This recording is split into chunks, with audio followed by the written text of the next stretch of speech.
Mental Sarwendah terganggu, Ruben Onsu laporkan haters.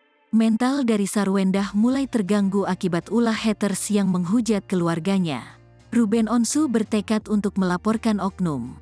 Tak ingin mental Sarwendah terganggu, hari ini, Senin, tanggal 13 Februari tahun 2023, Ruben Onsu resmi melaporkan haters yang telah menjatuhkan nama baik keluarganya.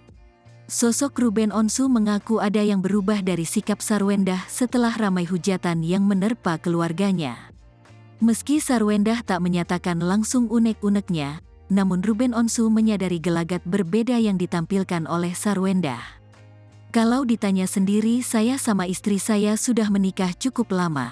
Saya tahu banget gestur dia nyaman sama tidak, ujar Ruben Onsu di Polda Metro Jaya, Jakarta Selatan, Senin, tanggal 13 Februari tahun 2023, dikutip dari tribunnews.com.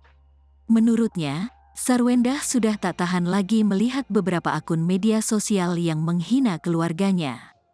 Dia, Sarwendah, tahu banget kalau bercerita mungkin akan membuat suaminya lebih kepikiran, tapi saya tidak bisa, makanya saya kesini, baru tahu, saya kasih tahu tadi pagi saya mau ke Polda, kata Ruben Onsu. Hingga pada akhirnya, Ruben Onsu yang merasa muak dan jengah sebab ulah haters.